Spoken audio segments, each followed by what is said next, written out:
Hello and welcome to the Gunnar Vibe. Big day today. This was an important, usually a nervous game for the Arsenal fan and North London derby away at Tottenham. Uh, with me today, Varun. Thanks for joining, first of all. Um, No what are problem. your feelings? I believe every Arsenal fan would have been ecstatic, enjoyed the Yeah, game. yeah. Yeah. Barring the final scoreline, I think we were pretty comfortable. Barring those two mistakes, they did Mm, not have a sniff on the goal. The Raya mistake and the mistake by Rice, but not technically a mistake. He didn't see the player barge in, and he ended up having contact. But apart from those two mistakes, I think if you heard Saka's interview after the game, mm, the difference between us last season and this season is if it was Arsenal of last season, it would have become a 3-3 and we would have given up the league. mm, But this season, we had that grit and, the ingredients that we didn't have last season to play dirty and, keep the ball high, possession, like Havertz doing all that in the front. We crossed the line. I think all that mattered was 3 points today. mm. So I think we got that, and I think that was a positive. So super happy. Yeah. But again, we are discussing this after the City Forest game, so it kind of like dents that excitement a little Yeah. bit. Mm, But who knows what's gonna happen? Let's yeah. let's hope for the best. We'll talk about the rest of the fixtures that the two teams has. Obviously, the like you mentioned, the City game pretty much put dampener on our feelings on how we felt about the derby. We had to win. We Yeah. had to put pressure on City so that they have to win their game as well, which they did. Um, but a lot of talk about our left backs, our defensive formations, especially with whether we go with Jorginho or Partey. Arteta stuck with the same team that defeated Chelsea 5-0. Were you surprised with the starting lineup? No, I think if I was Arteta, I would have picked the same 11, meaning the one that beat Chelsea, because Tottenham play high flying football as well, and I think with Partey as a security blanket on the defense, I think it was a great. Um, it was until the mistake, it was a perfect starting 11 because we were 3-0 and we were cruising until 63 minutes. And, we did everything right. Everyone, again, the context of this game, if you step back a little and think about the two teams, Tottenham and Arsenal. Arsenal played 4 games in the last 10 or to 12 days. Mm, Tottenham were out, like they were having a vacation for 2 weeks. mm, So keeping Arsenal's players' fatigue in mind, I think we did fantastic. yeah. And I think the last few mistakes, the fatigue was starting to show. But I'm Mm, glad we held over the line. But again, great selection by Arteta. The strongest lineup. Martinelli again looked pretty jaded if you see when he came on, and Trossard truly deserved the starting, nod against Martinelli. And I think same with Partey. Partey came in, put in a shift against Chelsea, deserved to start, and again mm. he did the same. So super glad for them to come back at this right time of the season and show their experience. Yeah. That seemed to be a turning point of some sort. I mean, I obviously we made the mistakes on their goals, but as soon as Martinelli came in for Trossard, you felt that defensive outlet that Trossard was giving was lost. Yes. I mean, it's not Yes. that Martinelli was not defensively good or has never been. He has actually been one of the better players going up and down the pitch for us. But Right. it didn't seem as like he was a little shaky. If you remember one Yes. clearance in the box, they had just had a chance. And he had passed it back, and if you remember, those were reminiscence of the goal he gave away with Porto away from Mm, home, and he literally played into the defense, and like the opposition's possession, yeah, and Porto ended up scoring that 95th minute winner. And I think I was very nervous at that point. yeah, Luckily, our defense held strong, and yeah, we just pulled through today. So yeah. yeah, yeah, We were 3-0 at first half, but um, the first 15-20 minutes was very, very nervous. We saw Yep. a lot of chances for Spurs. They dominated possession. I think Romero had like two chances, which Hits the one of bar. them hits the bar. Yeah. I think Son had one which he just uh, he went I through think he on just goal and he ballooned it. missed.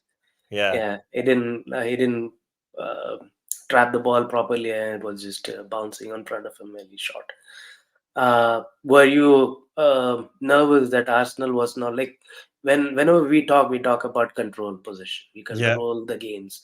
Arsenal didn't feel like we were controlling that phase when Tottenham were surely on top. At that point, it felt like if Tottenham scored, it would be a problem.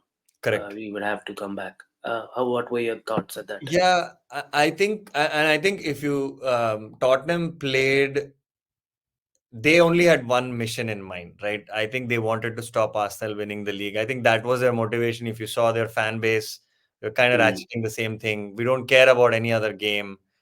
All we care is stopping Arsenal, right? So they played off of that, and I think they literally came into the game. Even though Ange mentioned that that's not the case in the interview, mm, but you could see that that was their motivation. And if you see the last 20 years, Tottenham have no ambition of their own. All they care is to stop Arsenal, or like basically just get a win over us that will dent us going into the top four or potentially challenging for the league. And I think that showed. But I think Arsenal were prepared a little bit more. So I think credit to the our defensive set piece coach Nicolas Javier, because I think today the mindset was that the defensive weakness for Tottenham is the set pieces, and I mhm, think we executed that plan very well. I think Saka's goal, I mean Saka's goal to the own goal to Højbjerg, Havertz's goal, and if you see even the last defense from the set piece, and that I think was a turning point as well. We can discuss that. Two turning points in the first half. One is the penalty for Kulusevski not given, which I mm, felt it was a fair shout. The second one from Rice, I don't think in that same segment was a penalty, but I think the clip from Trossard was worthy of a penalty. It could have been given on a wrong day. mm, And the second turning point was their offside goal, that was deemed mm. offside. Because if that Van de Ven's goal was given and it was level at 1-1, I think the game could have turned at that point. Yeah. So I think in the context of those two incidents happening, and there was a little bit of luck for us, the penalties not being given. But again, we taking advantage and Saka scoring on the other end to make it 2-0, I think shifted the tide at that very moment. So I think those were the turning points in the first half, because if that goal or one of the goals went in, I think we would have ended up losing the league. I mean, potentially drawing or losing the game and totally throwing up the league. So the team showed maturity. I think that is a positive from the game. Last season was a more cleaner performance. We were 2-0, and in 20 minutes we controlled the whole game. Last season was a fantastic performance. This season, as you said, jittery second half, but we pulled through. Our experience from last season, I think, is helping us to get Mm, over the line. But lots of controversy, right? I mean, if you're a Spurs fan, you would be livid with the refereeing decision. Like, if of course, if it was, we have seen that go for us. mm, Newcastle goal go against us, a few offsides go against us, but sometimes, the Man United game at home, Garnacho's offside mm. helped us. And I think it was similar moment, pivotal moment in the game, that if had gone in, we would have been in tightrope today. So Yeah. With regards to Garnacho's goal, Ten Hag might still be Kennard complaining might about it. still be talking about it. Even the game. Oh, that is absolutely insane topic. Like Yeah. we need a separate 20 minutes for Ten Hag's mental problems. Yeah. We don't care about Man United, at least Oh not man. until the penultimate game that we play against them. Yeah. But yeah, you're right. Those two situations were very, very tricky. Like, even after we scored the goal, Yes. Tottenham was still dominating position. They were still creating chances. That goal from Van de Ven, from one angle, it seemed like it was definitely offside. When you Yes. see from the other angle, I felt it was. You see the leg of Gabriel still playing him on. I Yeah, don't know how the lines are drawn. Maybe the the automatic angle. or yeah, Yeah, the new offside technology that they'll be bringing in next year will make this probably a little bit more controversial. I feel this might be yeah. probably a Tottenham goal instead of an Instead of an offside. offside. Yeah, it was very tight. I also, and in certain angles, felt it could have been given onside, but I was so happy to see the red line come on the screen and Mm, like give it as offside, because it would have made it a mountain to climb for us if that had been given. yeah, Because the next moment is when we scored the second goal. right. Yeah, The Yeah, you also talked about the Kulusevski penalty. penalty. Yeah, I To be honest, initially when I saw, I thought that he just lost balance. yeah. And then the further clips that they showed, there was a slight clip Very on few like his minor studs. deflection. Yeah, I feel, I know when it comes to pace, when you're running in pace, a small tug or small clip will impact the pace, and you will be tripped easily. That's natural. But at the same time, uh, referees have been told this season to be taking a higher standard, and they don't want to give soft decisions. So soft. Yeah. in that regard, I think this was fair. I didn't Right. I didn't feel like it was a warranted uh, penalty. Yeah, I've The seen same with those the been given at the same time as you said. Some of them have not been given as well. So right. yeah, Yeah. But yeah, at the same time, the VAR was a Liverpool fan apparently, so I was surprised that they didn't. yeah, He didn't do anything rash. yeah. And right after that, I think Rice's tackle on Johns, Davis or Johnson, that Mm, was again a little suspect, but he did get some of the ball. So I mm, think maybe they said it's okay for that particular one. right. So yeah, that was one turning point of the game, and I'm glad we actually scored the goal against the run of play. And we kept the Tottenham fans quiet for like 63 64 minutes. And again, we've lost the top four there 3 years ago, Mm, capitulated, if you see last 2 seasons ago. And last season we didn't capitulate in this game, particularly this fixture, but we have seen, like, we have given, like, what is happening to Liverpool right now is what we did last season. mm, So I'm glad that we are not doing that. I think that is a mature sign of maturity of the team. Even though if we don't cross the line, I think this team is just building that muscle that, hey, we literally were near perfect in 2024. If you think mm, about it, our mistakes from 2023, the first half of the season, is what's haunting us. The 2-2 draw at home to right. Spurs, 2-2 Yeah. draw at home to Fulham, Mm, and even the West Ham loss at home. Maybe away games, I can say that's fine. We lost at Fulham. We lost at Newcastle. Again, shabby decision. Totally warranted. Like, that's okay. But I think the three home games that the two home games that we drew, and then the one home game that we lost. Villa is okay. It's a very good team. We lost it, but I think those three games, if one result could have turned, I think we would have been in a driver's seat for the league. Um, but like, we cannot go into the past and change it. All we can do is win three games and wait for the next what happens. yeah.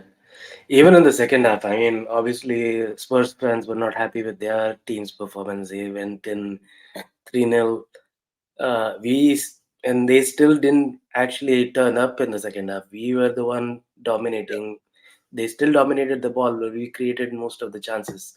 I think there was one chance from Saka, which their Vicario just goalkeeper, yeah, I don't barely know how intervened. they saved it. But I don't know. It seems very strange when we talk about goalkeepers. Ramsdale versus Raya. Ramsdale had all these mistakes in him last season, which caused us. This time, because we are doing well in our attack, Raya's mistake is not causing us. Yeah, But still, it's a mistake which, in a derby like this, it's not good. yeah. What are your thoughts on that? Yeah, I think Raya, if you saw towards the end of the final whistle, Arteta gave him a hug, and I think they were definitely chatting about it, and he was apologizing to Arteta about his mistake. But I think, yeah, you're spot on. I mean, the mistake against in Champions League, Raya's mistake cost us the Champions League this season Mm, because at the Emirates, those two goals we threw away. If we had gone with a 2-0 lead, with with 1-0 away from home, a defeat, we could have still gone through. I think Champions League, we saw that affected us. In the league, as you said, we have been outscoring the opponents, and Raya actually 605 minutes without conceding an away goal, mm, and we end up conceding those two cheap goals, were actually like shambolic. I think we shouldn't have done that. Raya should have just cleared. Actually, he had two central defenders on either side of him. He could have just made that pass, but he tried this audacious chip to Thomas Partey, which reminded me of the same thing Ramsdale did against Southampton at home, mm, which we screwed up like 3-1. So yeah, to your point, it's just that Raya has done a few of those compared to Ramsdale, doing that again and again, and we ended up losing the game. And I think that is the only difference between us this season and last season. This season, again, today, a surprise to me was no appearance from Jesus. I think that surprised me, like mm, even like a sub or like a few minutes. And that has been concerning to me. Like if you saw two of our recognized strikers, Jesus and Nketiah, nowhere near the starting 11 and barely featuring from the bench. mm, So I think that is concerning. It's just that we have been papering the cracks through goals from everywhere. yeah. So like Saka, Odegaard, and Havertz have been like chipping in. Lucky for us, to be honest. Imagine if we had like a Haaland, all those low block defeats, we could have gone over the line. So I think that's the learning from this season, that yes, we are scoring goals, but the games that we have not scored goals, we could have done well with a good striker. um It's interesting you talked about Jesus. Do you think with Martinelli's form, and it also talks about how much of an onus defense was in this game for Arsenal, where we didn't want to bring in Nketiah, we didn't want to bring in Jesus to play. Havertz was really good for us today. Actually, he was the man of the match. Um, but do you think with the way we were defending with when Trossard was there, would Jesus be a better option on the right, on the left? Sorry. Yeah, I think Jesus does do very well as a winger too. That is his, I think, versatility is definitely appreciated. I think he did very well with Man City. If you saw, like when we played at the Etihad, that could have been an option, but I wasn't very sure on why he didn't feature at all. But Mm, again, to your point, after 3-0, our tactics were just to see out the game, and I think Kivior was the right. Bringing on Kivior was good, just to hold the fort. I mean, we needed that extra defensive, height, and steel. With we probably had like what, five center backs, right? mm, Like with Tomiyasu and White already there, and we bought in the fifth center back. And I think tactically today we didn't need the strikers, to your point. But who knows? As you saw, I think Martinelli coming on is also Arteta still trusting him, right? I think he's just been mm, out of form. And if Martinelli was on his best day, we had a lot of breakaway chances. And I think I think once he was stripped, and I think that was mm. that could have been a red card offense. But Martinelli couldn't affect the game today. I mean, he did play a few balls, that were like sort of creating chances, but I don't think he did affect the game like really, really how he used to affect in the past season. So that has been a letdown. But again, Havertz scoring in has just replaced Martinelli's goals. But I think we need a fully sharp Martinelli for next season, Mm. in the last three games plus the next season. Yeah. Yeah, next game is going to be tough. We ended up this game winning, which is although I probably lost all my nails biting the last 20 minutes. It's so nervous when you Last 10 concede a minutes penalty. Yeah, were agonizing, like from the penalty through the last seconds. Yeah. yeah. They didn't really create a lot of chances either. Like that's the That's the way I feel Arsenal are good at defending. If there are balls behind them, they are not that great at defending. When the ball is in front of them, they can still defend. And we have really good centre backs who can just head away crosses all day, and they were trying to do that with, Yeah, like you said, five centre backs, and they couldn't get through it. right. Um, let's talk about what's coming up. We have like 3 games left. Yeah. Man City have 4 games. Which game do you think would be a struggle for both? I think for us, the obvious Old Trafford. I think at home, Bournemouth is going to be a tough game, but I think the home games. I think we will. Everton have secured safety, so I think usually the home game against Everton is a fixture we always relish. It's been a high scoring game. Last season, again, it was the last game we did 5-0, but again for no value. I think Old Trafford away. United are piss poor this season as usual, Mm. but they always show up against us. I don't know what happens to them. Our games, Rashford is total crap all season, but he will come against us and he will score that goal, right? So we need to get that win against them at Old Trafford. It's been a little while since we have gone there and won it. Um, so it'll be that is going to be the game of the season. I mean, between the last 3 games. Um, but they virtually killed Liverpool's title chances too. So you never know which United will show up. Is it the one that showed up against Man City that just literally threw away everything, or is it going to be the one that showed up against Liverpool? So that is the toughest game, I feel, and Yeah. unfortunately, it has been placed in the second last week. I would have loved to just had played them 3-4 weeks ago, and potentially swapped that game with some other away game. But let's see. I'm confident. I think I'm confident that we will win our 3 games, no doubt about that. With what we have seen in the last 12 days, after the Villa defeat, being down and out, coming back with 3 difficult wins. Actually, Wolves away is not easy. Man City lost there. I think Liverpool. I don't even know if they drew there. I think Liverpool play there. I think Liverpool have to go there. Mm-hmm. And Tottenham lost there. Mm-hmm. Tottenham actually lost to Wolves twice, home and away. So Wolves away to come back with 2-0. I think that was pure professional performance. Capping that with, I think Chelsea we would have beaten anyways, but again working on our goal difference because Man City is catching up. That was Yeah. very professional. A 5-0 could have been 8-0. I think we chatted about it, and I think this was the biggest test in that fixture list in this 7 days.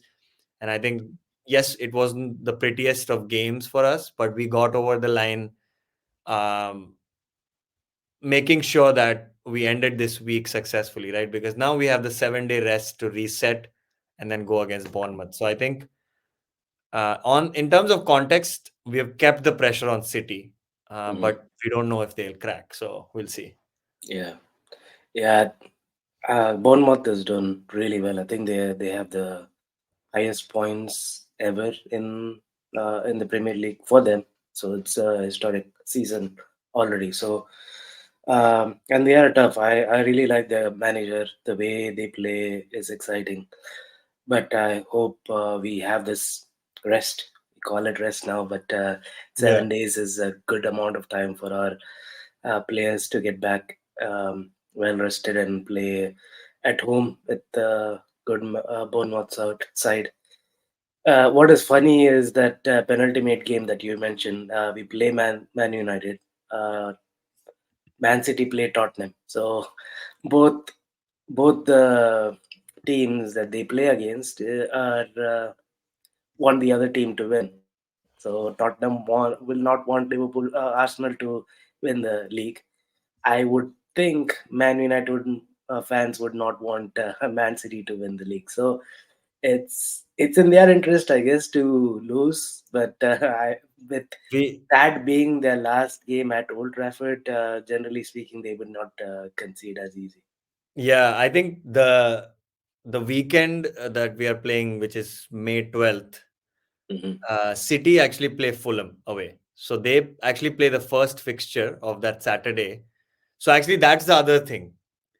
So the game in hand that Tottenham and Man City have is going to be played on the 14th, which is 3 days before the last day. Mm. And the weekend before that, when we play Man United, we play the last game on Sunday. And Mm. City actually play the first game on Saturday.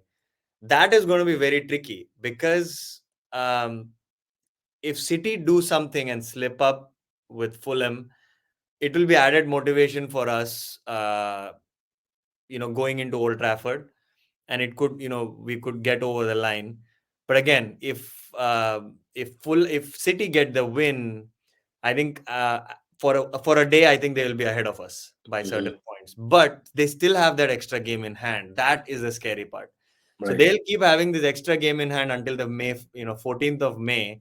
Mm. And by that time, who knows, as you said, what Tottenham are even going to play for. And they might even just lose just so that Arsenal don't get, get the league. Yeah. So it's so tricky. I mean, I don't think, they'll this, it's not that we're saying they're fixing the game, Mm. but what's the motivation that they have, right? Man United don't care about Man City as much. They still hate us and Liverpool more. Like Mm. they don't want Arsenal to get the 14th league and Liverpool to get, the 18th league or 19th league, because they themselves are protecting their own, 20 league titles. Mm. And I think for them, Man City is still like, 6 leagues, 7 leagues. They don't care about them much. So that is a scary part. I mean, that was the sad part, that when we lost to Villa, that we gave the onus to City that they could do anything, like, Mm. unfortunately. And I think we are stuck in that. And even if we come back with 5 wins on the bounce, that one Villa loss could potentially prove that title is not coming to us. So Yeah. who It will knows? still be impressive. I think no matter what happens, the fixtures that we had as opposed to what Liverpool and Man City had is Yeah, yeah. comparing all those. I think Arsenal have been doing really well. Yeah, I think 2024 we have been flawless. I mean, one draw against City and a loss against Villa. And it's not a Villa that's in like 10th place or something. They're Mm. literally like right behind Liverpool right now. If Mm. if Liverpool lose a few games and Villa win all their games, they'll potentially finish top 3. So Yeah. not a shame to lose to Villa, but I just feel that, in the first half of the season, where we were a little bit, few games that we drew, the game against Chelsea, we were 2-0. Mm. I appreciate that we were losing 2-0, we came back 2-2. But I think the Spurs home game, I feel disappointed. Mm. We threw away, again, we were up and then we let them come back. And I feel Fulham home, I feel disappointed. We were like winning again 2-1. We conceded 87th minute, Zinchenko mistake again. We Home games, I think we should not let go of these points. Maybe away games, I could say, okay, that's fine. But those fine margins, I think everybody keeps saying those two words, fine margins, only because of this Man City team. Imagine we take away Man City of the equation. If it was Arsenal and Liverpool fighting for the league, you saw that the pressure could get to them, Mm. capitulated, just like ourselves. We are still a little bit more humane. But City are a machine, Yeah. unfortunately. And if you saw the 7 years between Klopp and Guardiola, Klopp only got over the line once. The Mm. other 6 seasons, Guardiola literally spanked them like every single season by 1 point, 2 points. Like even a 97-point league season for Liverpool couldn't do it. Like, City won it by 98 points. Mm. And once I think they even got Centurions. I think they got 100. So City is hard. I mean, I think I even was listening to Roy Keane that how do you beat this greatest team ever? But I'm reading more between the lines. I think we've been chatting beyond last season, this season. I'm looking for the next 5 seasons because Guardiola already knows that their 115 charges are going to be brought up. Was announced by Premier League yesterday, if you saw, and the verdict is summer of 2025, right? Mm. And Guardiola's contract ends of summer of 2025, and I think Mm. this guy is going to cut chase. He's going to leave. Mm. Imagine Guardiola leaving. City are not going to be as ruthless as they are right now. And I think that's the opportunity for Arsenal. We Even if we don't cross the line this season, I think we are going to cross the line in the next couple of seasons. I'm confident. Yeah. Yeah. We definitely have to do our business in the summer. I'm pretty sure Edu and Arteta have Yeah. already made their plans and might be looking forward to um, buying good players, which I think at the moment we should all trust that their buys are really good, Yeah. regardless of how we felt earlier about Havertz and Yeah. Yeah. other I purchases think, that thought yeah, we had. all the rumors are exciting. I mean, if we could get the Swedish guy, I mean, both both the guys we are chasing are Swedish, Mm, Gyökeres and Isaac. I mm, mean, I would take Isaac over Gyökeres just because of Premier League experience. mm. Um, but again, who knows? We'll keep the summer. We'll keep the signing discussion. We'll focus on the league. Yeah. After Hope, the yeah, after the Premier League is over, we can talk about the transfer. transfer. Yeah, yeah. But it's a great experience. I mean, if you think about progress, uh, from just 3 seasons ago, just the one season where they made the Amazon documentary. Documentary. Yeah. Arsenal was a team for not just that season, but Wenger's last years. The only close title challenge we had was that half-hearted challenge against Leicester, right? Mm, Actually, Tottenham was the challenger for that Leicester team, and mm, Arsenal ended up finishing second. But apart from that attempt, that was 16-17, and the previous attempt was the 2008-2009, I think, where Eduardo, that whole mm, thing happened. So if you compare the 20 years when since we won the league, those were the only two challenges except for Arteta's. So we have only in 20 years challenged 3 times. And mm, of course, we have failed those 3 times. After that, we pretty much were a top four side, right? mm, Arsenal's teams were like, Maro and Chamak and Squillaci and like all those weird guys, Mikel Silvestre coming in from United, all those guys who were unwanted. mm, Um, think about the progress from what Arteta took over from a just a top four success, Wenger's invisible trophy of, playing in Champions League, participating every year, and just like going out in top 16, mm, and see how we have played this season against Bayern Munich, barely, failing, faltering at like, individual mistakes. He's made us challengers in the league as well as Champions League. I think that's the progress we need to trust Arteta on, and I think back him every year, and I think we're going to cross the line. yeah. So that's the positive. And if you compare that with Spurs, all they care is top four, and that's it. They don't really care about it and stopping Arsenal, right? Our motivations are different, and their motivations are different, and I think I'm excited for that future. Yeah, we definitely have a bright future. We have invested a lot in this team. Arteta has proved to be a solid coach. So Yeah, we hope that that continues. We yeah, hope that our run continues. We win the next 3 games and yeah. see how the results hang out for Man City. They have 4 games versus our 3. So there is at least one game where they could trip up. I Let's just see. want a banana skin. I don't even need a loss. I want a draw, Yeah. and that's it. Like that's a small ask. And like talking about strikers, we should talk about. I don't know if you've been following the under 18 games. Oh, yeah. Ido Obi Obi, like Martin. he has Yeah. 24 goals in the last 5 games. Yeah. He had 7 in the last game against Norwich, Norwich. Yeah. and I think Arteta has already talked about expediting him to the first 11. So it'll be exciting to bring in more youth players as well, especially special ones like him. So that's going to be exciting as well. Yeah, I see it. If we are in that last game versus Everton, and maybe nothing to play for, unfortunately, we may see Obi Martin play or in very Yeah, no, play Ethan Noari. in Yeah, very yeah Noari.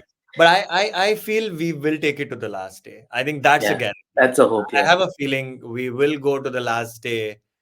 Um, but I just feel like they just have more points to play for than us, unfortunately.